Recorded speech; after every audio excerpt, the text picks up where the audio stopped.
부활하신 예수님께서 우리를 위해서 예비해 놓으신 그 모든 은혜와 평강과 또한 축복하심이 여러분들 심령과 가정 위에 넘치시기를 주님의 이름으로 축원합니다.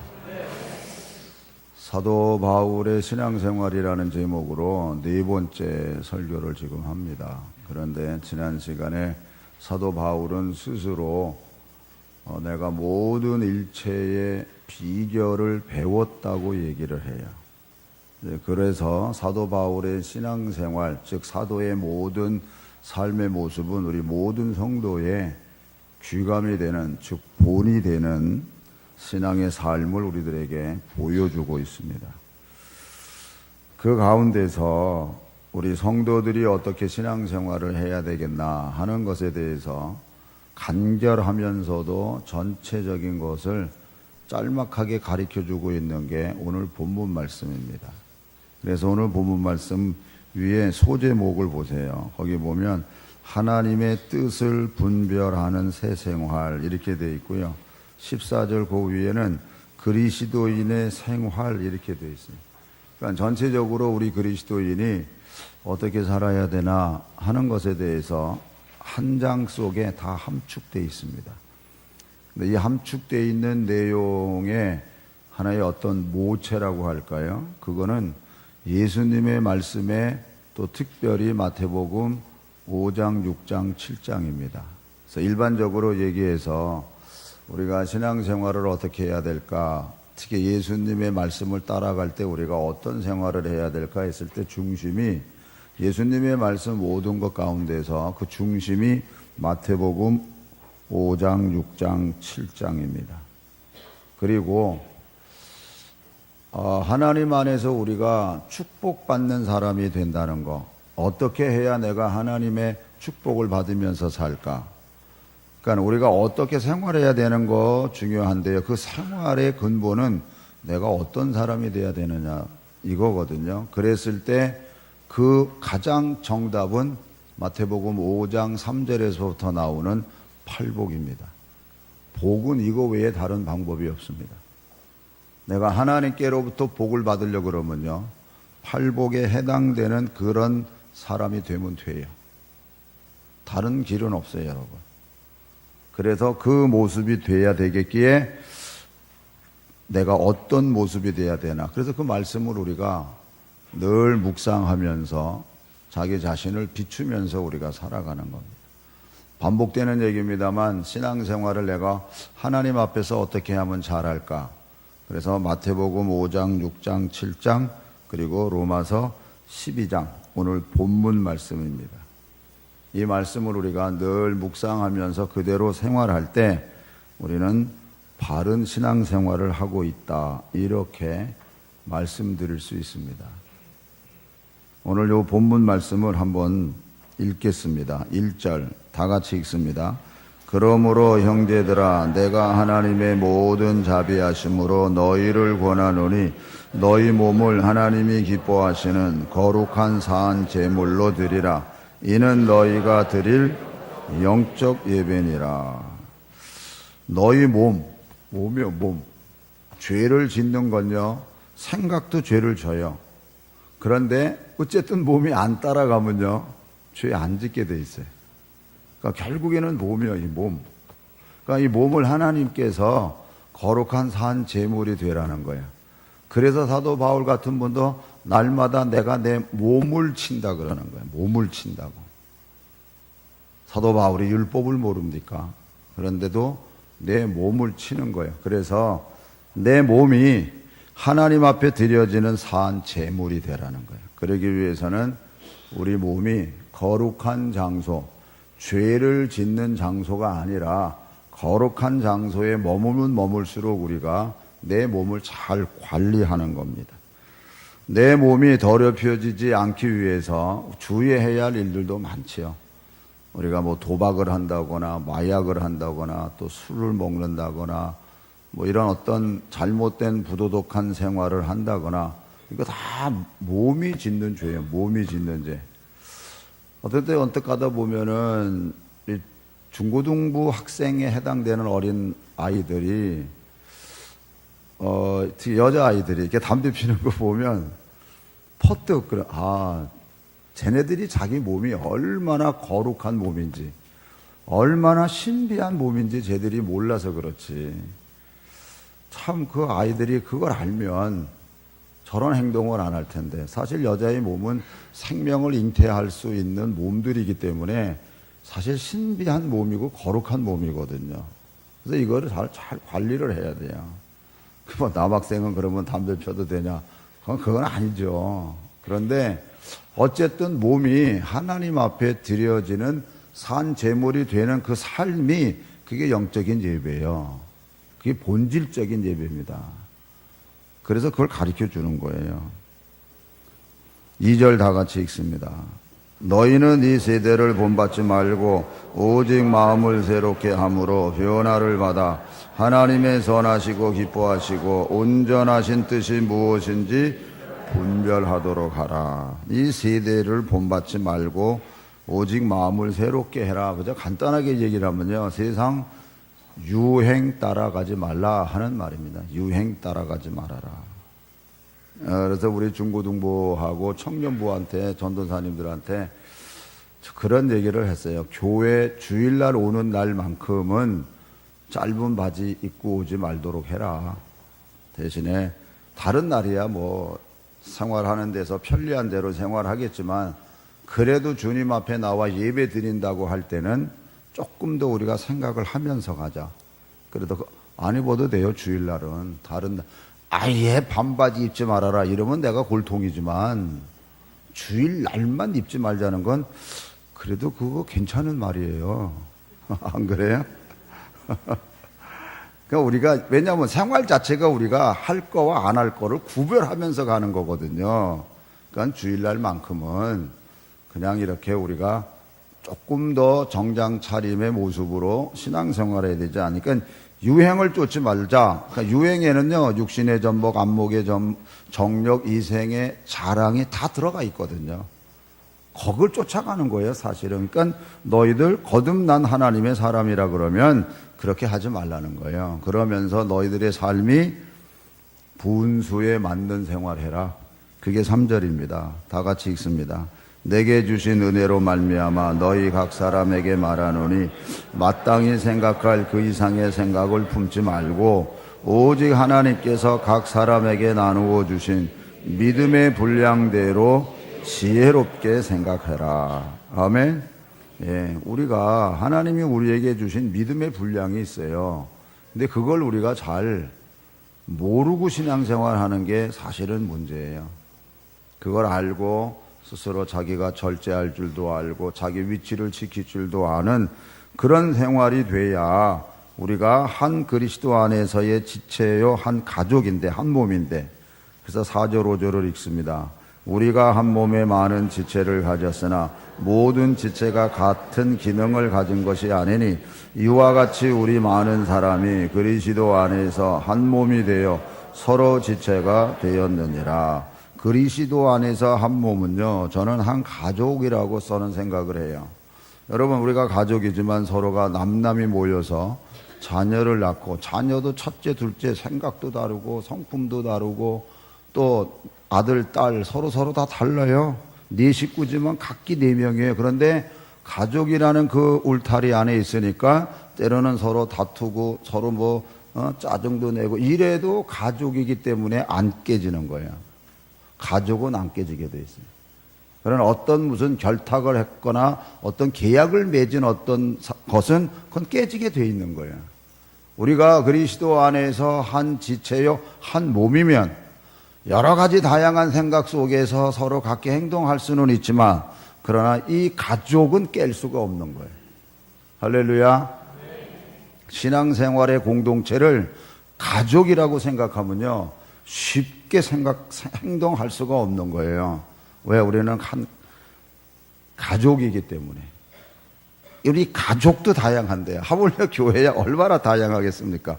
그러나 그 다양함 속에서 주어진 직분대로 한 가족과 같이 서로 맡은 일에 충성할 때 하나님께 영광 돌릴 수 있거든요. 그래서 그걸 말씀해 주고 있습니다. 6절부터 8절 다 같이 읽습니다.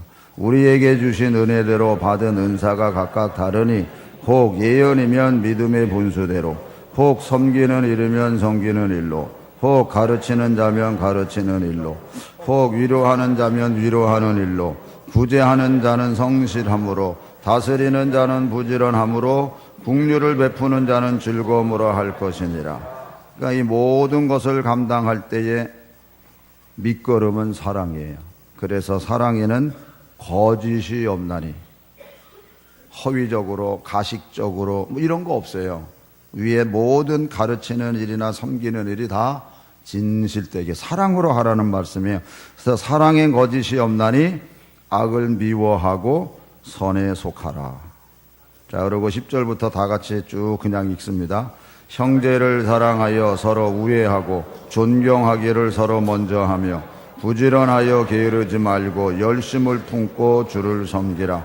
소망 중에 즐거워하며 환난 중에 참으며 기도에 항상 힘쓰며 성도들의 쓸 것을 공급하며 손 대접하기를 힘쓰라. 아멘. 우리가 한 절 한 절이요 엑기스 같은 말씀이에요. 이거 한 절 가지고 이게 쫙 옆으로 다른 말씀들을 접목해서 연결하면요 한 절 한 절이 설교 한 제목이 될 수 있는 말씀이니까 그만큼 로마서 12장 1절에서 21절은요 우리 신앙생활 속에서의 엑기스입니다. 사도 바울의 모든 삶의 그 모든 가르침의 하나의 엑기스처럼 모아놓은 게 바로 이 말씀이에요. 자, 그래서 14절부터 다 같이 읽습니다. 너희를 박해하는 자를 축복하라. 축복하고 저주하지 말라. 즐거워하는 자들과 함께 즐거워하고 우는 자들과 함께 울라. 서로 마음을 같이 하며 높은 데 마음을 두지 말고 도리어 낮은 데 처하며 스스로 지혜 있는 채 하지 말라. 아무에게도 악을 악으로 갚지 말고 모든 사람 앞에서 선한 일을 도모하라. 할 수 있거든 너희로서는 모든 사람과 덤으로 화목하라. 내 사랑하는 자들아 너희가 친히 원수를 갚지 말고 하나님의 진노하심에 맡기라. 기록되었으되 원수 갚는 것이 내게 있으니 내가 갚으리라고 주께서 말씀하시니라. 네 원수가 줄이거든 먹이고 목마르거든 마시게 하라. 그리함으로 내가 숯불을 그 머리에 쌓아 놓으리라. 악에게 지지 말고 선으로 악을 이기라. 아멘. 9절에 보면 이런 말씀이 있어요. 사랑에는 거짓이 없나니 악을 미워하고 선에 속하라. 그러면서 결론이 악에게 지지 말고 선으로 악을 이기라. 이렇게 가르쳐 줍니다. 그러니까는 1절에서부터 21절까지의 말씀은 신앙의 엑기스예요. 보면요, 악에게 지지 말고 선으로 악을 이기라. 우리 삶은요, 앞으로 더 악해진 세상이 돼요. 우리가 원하지 않는 일들이 많은 세상으로 바뀌어지게 돼 있습니다. 심지어 교회 안에서조차도 점점 더 육신의 열매를 맺어가는 쪽으로 기울어지는 부분이 사실 많습니다. 그래서 사도 바울이 믿음의 아들 디모데에게 이렇게 경고를 하죠. 그러니까 알라고. 디모데후서 3장 1절에서부터 7절 우리 다 같이 읽습니다. 너는 이것을 알라. 말세에 고통하는 때가 이르러 사람들이 자기를 사랑하며 돈을 사랑하며 자랑하며 교만하며 비방하며 부모를 거역하며 감사하지 아니하며 거룩하지 아니하며 무정하며 원통함을 풀지 아니하며 모함하며 절제하지 못하며 사나우며 선한 것을 좋아하지 아니하며 배신하며 조급하며 자만하며 쾌락을 사랑하기를 하나님 사랑하는 것보다 더하며 경건의 모양은 있으나 경건의 능력은 부인하니 이 같은 자들에게서 네가 돌아서라. 그들 중에 남의 집에 가만히 들어가 어리석은 여자를 유인하는 자들이 있으니 그 여자는 죄를 중히 지고 여러 가지 욕심에 끌린 바 되어 항상 배우나 끝내 진리의 지식에 이를 수 없느니라. 아멘. 이런 사회가, 이런 생활이 우리 주위에서 생겨나고 상황이 그래요. 근데 이게 악이잖아요. 근데 악에게 지지 말고 선으로 악을 이기라고 가르쳐 줘요. 그러니까 사도 바울은 자기 자신이 어떤 상황에서든지 일체의 비결을 배웠어요. 그래서 그 비결을 배운 사도 바울이 오직 예수 그리스도만을 바라보는 믿음 안에서의 삶이 어떤지에 대해서 가르쳐 주면서 사도 바울이 담대하게 이런 얘기를 해요. 이거는 교만해서 하는 말이 아닙니다. 너희는 나를 본받으라 그래. 너희는 나를 본받아라. 그래서 사도 바울은 본이 되는 사람이에요. 자기 스스로 본받으라 이랬을 때 교만해서 하는 얘기가 아니에요. 그래서 빌립보서 3장 17절 보세요. 다 같이 읽습니다. 형제들아 너희는 함께 나를 본받으라. 그리고 너희가 우리를 본받은 것처럼 그와 같이 행하는 자들을 눈여겨봐라. 너희는 함께 나를 본받으라 그래요. 그리고 그 다음에 다 같이 읽습니다. 그러므로 내가 너희에게 권하노니 너희는 나를 본받는 자가 되라. 여기서도 너희는 나를 본받는 자가 되라 이렇게 되어 있어요. 여러분, 나를 본받으라고 했을 때는요, 반드시 내가 본받는 자가 분명히 있습니다. 내가 본받는 자 없이 나를 본받아라, 이건 교만이에요, 여러분. 내가 분명히 본을 받으면서 따라가는 사람이 있기 때문에 나를 본받으라 그러는 게 사도 바울이. 그냥 내가 신앙생활 잘하고 내가 열심히 모든 걸 잘하니까 너희들 나 따라와, 나 배워, 이게 아니에요. 내가 본받는 자가 있기 때문에, 그래서 내가 그를 따라가고 있기 때문에 너희도 나를 따라오라는 거예요. 내가 그분을 따라가고 그분을 믿는 것처럼 너희들이 내 믿음 안에 나의 가르침 속에서 나를 본받으라는 거예요.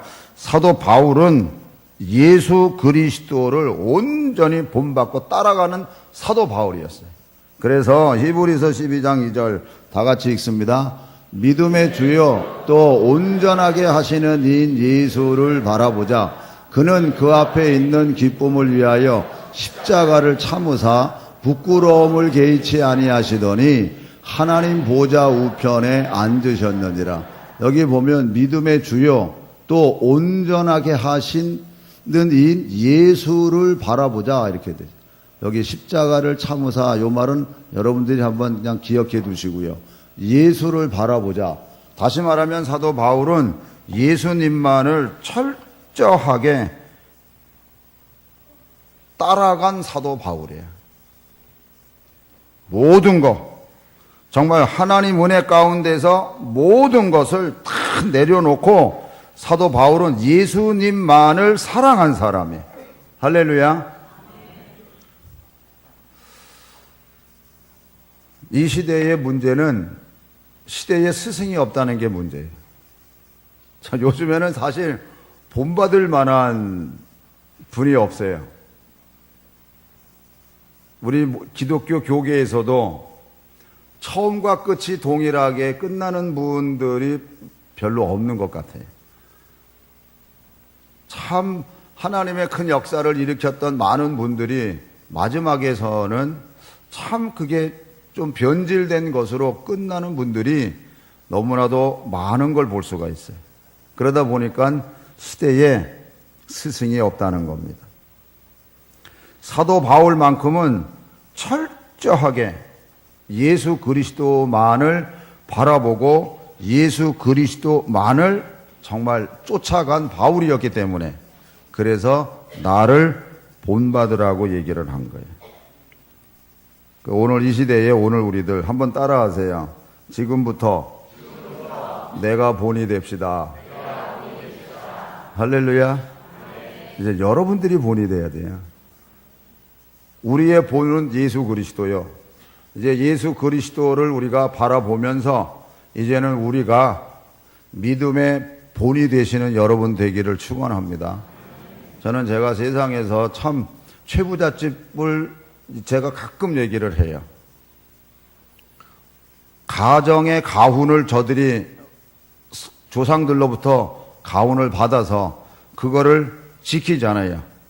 그러면서 우리 조상이 조상의 가훈을 지킨 것처럼 나도 조상의 가훈을 지켜가는 것처럼 너희들도 나를 본받아서 가훈을 지켜. 이게 아마 그 집안에서 전수 내려오는 교훈일 거예요. 아니, 세상의 가정도 그런데 주는 그리스도시요 살아계신 하나님의 아들이라는 신앙 고백을 갖고 있는 오늘 우리들이 그 신앙을 오직 예수님만이 나의 생명이라고 하는 삶의 본을 보여주면서 너희들도 나를 따르라고 가르칠 수 있는 우리들이 되어야 되지 않느냐는 거예요. 가훈도 그렇게 지키는데 생명의 말씀인 예수 그리스도를 바라보는 우리들이 그거 못 쫓아간다 그러면 어떻게 될 거예요? 한번 따라하세요. 전수가 완수요. 그게 앞서 간 분들로부터 조상으로부터 우리가 믿음의 유산을 전수받잖아요. 전수받으면 그게 완수가 돼야 돼. 다음 대에 완전하게 넘어가야 된다는 말이에요. 아브라함이 하나님의 음성을 듣고 축복을 받아서 그냥 축복해준다고, 이삭에게 축복해준다고 축복이 흘러가는 게 아니라 이삭도 살아계신 하나님의 음성을 듣고 약속을 받잖아요. 이게 전수됐지만 완수되는 거예요. 그래서 전수가 완수가 돼서 한 과정에 넘어갈 때에 거기에 하나님의 축복이 흘러가는 거거든요. 아멘? 그러니까 최부잣집은 인간적인 관계 속에서 그게 성취돼. 여러분 300년 역사가 그렇게 흘러간다는 건 이거 어마어마한 겁니다, 여러분. 그러니까 오늘 우리들도 사회에서 그런 걸 보여주는데 오늘 우리도 그렇게 가야 될 거 아니냐는 거예요. 할렐루야. 그래서 제가 한번 꿈을 꿔요. 우리 부가인교회가 지금 70년을 맞이했고 내년 되면 71년이요. 그래서 이번에 이제 조금 있으면 이제 신문을 하나 만들어내요. 그러면 이제 그게 그래서 제가 우리 김혜숙 권사님하고 이렇게 얘기하면서 70년 감사의 100년 사명이에요. 새로운 우리가 사명 속에서 100년을 맞이해서 갈 때 앞으로 200년, 300년 맞이하는 교회가 됐을 때 전혀 하나님 말씀 안에서 변함없는 교회가 되어지기를 축원합니다. 아멘. 하나님의 말씀이 든든히 서가면 돼요. 세상에 아무리 요동이 돼도 본질이 안 바뀌면 돼요. 그런데 본질이 바뀌게 되면은 그거는 무너지게 돼 있는 겁니다. 그러니까 정말 본받으라고 하는 이 말이 얼마나 소중하고 귀한 말인지 몰라요. 그렇게 할 수 있는 거는 바울이 예수님에게 미쳤기 때문에 그런 거예요. 사실 예수님만을 사랑했기 때문에 그렇습니다. 그러면 사도 바울이 예수님을 얼마나 사랑했나? 일단 빌립보서 3장 7절에 있는 말씀만 볼게요. 7절에서부터 14절.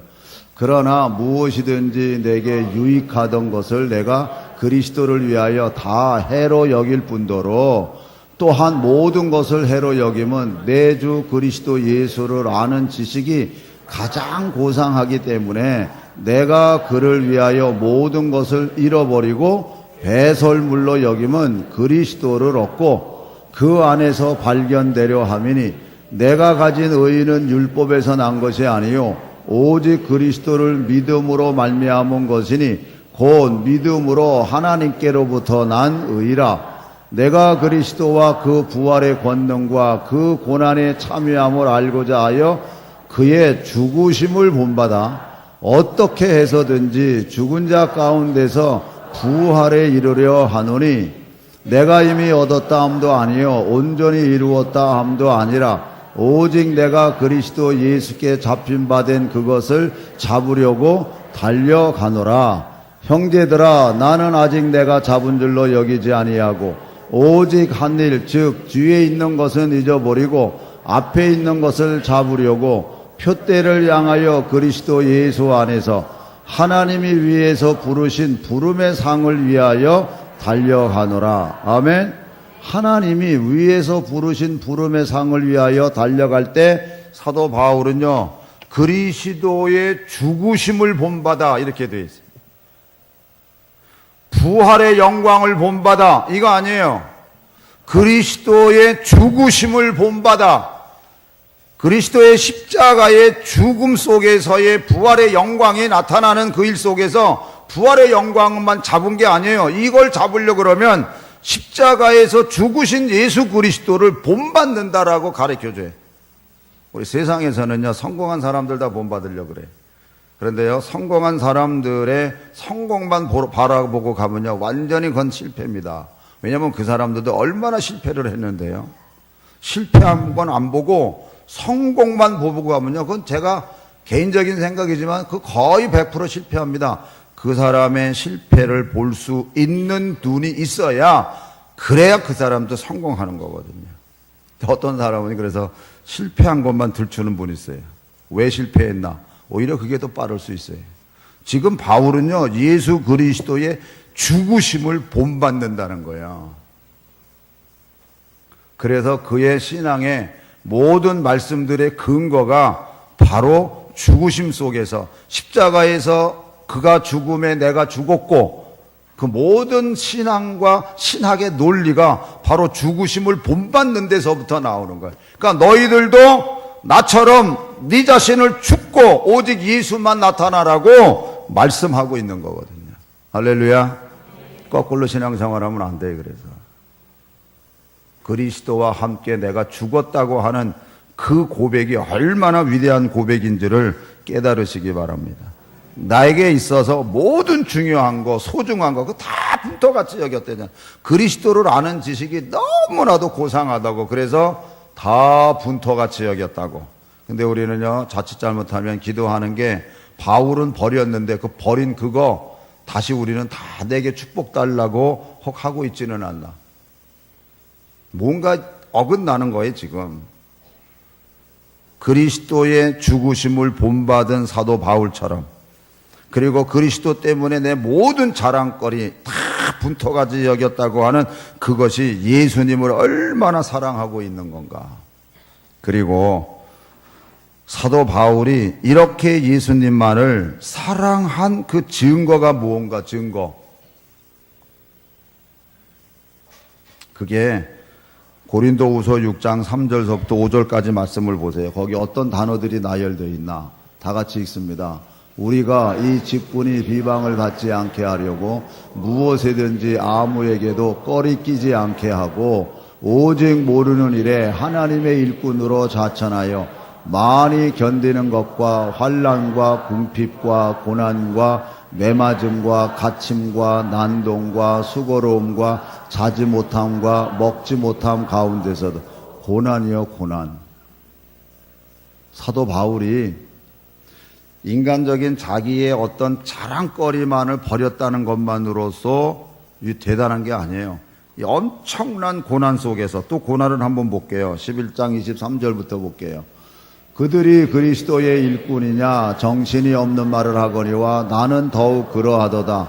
내가 수고를 넘치도록 하고 옥에 갇히기도 더 많이 하고 매도 수없이 많고 여러 번 죽을 뻔하였으니 유대인들에게 40에서 하나 감한 매를 5번 맞았으며 3번 태장으로 맞고 1번 돌로 맞고 3번 파선하고 일주야를 깊은 바다에서 지냈으며 여러 번 여행하면서 강의 위험과 강도의 위험과 동족의 위험과 이방인의 위험과 시내의 위험과 광야의 위험과 바다의 위험과 거짓 형제 중에 위험을 당하고 또 수고하여 애쓰고 여러 번 자지 못하고 굶주리며 목마르고 여러 번 굶고 춥고 헐벗었노라. 이 외에 이런 고사하고 아직도 날마다 내 속에 눌리는 일이 있으니 곧 모든 교회를 위하여 염려하는 것이라. 아멘. 얼마나 많은 고난을 겪어요. 지금 사도 바울이 이런 모든 고난 가운데 예수 그리스도를 사랑하는 그 사랑이 이 모든 고난보다 더 큰 거예요. 아멘. 그러니까 고난도 이겨낼 수 있고 오히려 내가 모든 교회를 지금 내가 염려하고 있다는 거예요. 자기가 복음 전하면서 고생하고 막 그냥 얼마나 많이 죽을 고생을 했는데 그거 원망하고 불평 그런 시간 없는 거예요. 그리스도가 내게 부르신 그 부름의 상을 위하여 달려가는 그 하나님의 사랑 안에 오래 있는 이것이 너무나도 크기 때문에 내가 모든 고난을 다 이겨내고 오히려 내가 근심하는 것은 교회를 염려한다는 거예요. 이게 바로 사도 바울이 예수 그리스도에게 온전히 정말 미쳐 있는 바울의 모습이요. 예수님만 사랑하시기를 축원합니다. 이게 정말 예수님 안에서 우리가 살아가는 성도들의 모습입니다. 할렐루야. 사도 바울은 누구보다도 정말 예수님을 사랑한 사람이었기 때문에 사도 바울은 사랑의 사도예요, 사실. 사랑의 사도. 그러니까 사랑의 사도 그러면 우리가 사도 요한을 생각하지 사도 바울을 우리가 생각하지 않아요. 그런데 실상은 이 모든 엄청난 고난을 이겨낼 수 있는 것은 그리스도에 대한 사랑이거든요. 그래서 사도 바울이 사랑을 정의하잖아요. 이게 고린도전서 13장 1절에서부터 7절입니다. 다 같이 읽습니다. 내가 사람의 방언과 천사의 말을 할지라도 사랑이 없으면 소리나는 구리와 울리는 꽹과리가 되고 내가 예언하는 능력이 있어 모든 비밀과 모든 지식을 알고 또 산을 옮길 만한 모든 믿음이 있을지라도 사랑이 없으면 내가 아무것도 아니요 내가 내게 있는 모든 것으로 구제하고 또 내 몸을 불사르게 내어줄지라도 사랑이 없으면 내게 아무 유익이 없느니라. 사랑은 오래 참고 사랑은 온유하며 시기하지 아니하며 사랑은 자랑하지 아니하며 교만하지 아니하며 무례히 행하지 아니하며 자기의 유익을 구하지 아니하며 성내지 아니하며 악한 것을 생각하지 아니하며 불의를 기뻐하지 아니하며 진리와 함께 기뻐하고 모든 것을 참으며 모든 것을 믿으며 모든 것을 바라며 모든 것을 견디느니라. 아멘. 4절을 다시 볼게요, 한번. 사랑은 오래 참고 사랑은 온유하며 시기하지 아니하며 사랑은 자랑하지 아니하며 교만하지 아니하며 이제 쭉 이어지지요. 그런데 사랑은 오래 참고로부터 시작을 해요. 왜 사랑은 오래 참는 것부터 시작을 할까? 사도 바울이 왜 사랑의 이 말씀을 전할 때 오래 참는다는 것부터 왜 말씀을 할까? 그거는요, 하나님이 자기에 대해서 또 우리 모두에 대해서 해당되는 말입니다. 자기에 대해서 오래 참으신 것을 알기 때문에 그런 거예요. 그래서 하나님이 나에 대해서 바울 자기 자신에 대해서 오래 참은 걸 그가 알았기 때문에 사랑은 오래 참고 이렇게 시작하는 겁니다. 그래서 로마서 3장 25절에서 이렇게 얘기를 해요. 이 예수를 하나님이 그의 피로써 믿음으로 말미암아 화목제물로 세우셨으니 이는 하나님께서 길이 참으시는 중에 전에 지은 죄를 간과하심으로 자기의 의로움을 나타내려 하심이니 오래 하나님이 참으셨어요. 죄인들에 대해서. 그리고 또 9장 22절 다 같이 있습니다. 만일 하나님이 그의 진노를 보이시고 그의 능력을 알게 하고자 하사 멸하기로 준비된 진노의 그릇을 오래 참으심으로 관용하시고, 아멘. 오래 참아주신 그 은혜를 사도 바울은 아는 거예요. 아까 히브리서 12장에 있는 말씀 봤는데 다시 한번 볼게요. 1절부터.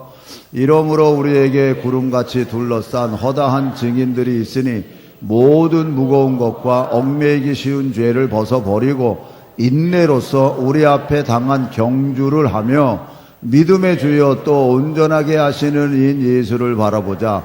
그는 그 앞에 있는 기쁨을 위하여 십자가를 참으사 부끄러움을 개의치 아니하시더니 하나님 보좌 우편에 앉으셨느니라. 너희가 피곤하여 낙심하지 않기 위하여 죄인들이 이같이 자기에게 거역한 일을 참으신 일을 생각하라. 아멘. 사도 바울께서 자기에 대해서 하나님이 오래 참으셨기 때문에 바로 너희들에 대해서도 하나님이 오래 참는 거 아니냐. 너희들이 그 은혜 가운데 있으면 너희들도 오래 참으라는 거예요. 그래서 사랑은 오래 참고로 시작됐다는 겁니다.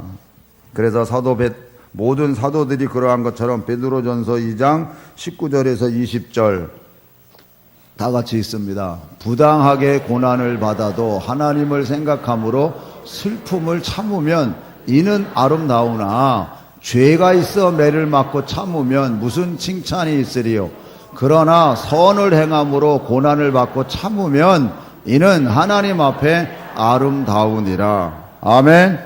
또 야고보서 5장 7절 다 같이 읽습니다. 그러므로 형제들아 주께서 강림하시기까지 길이 참으라.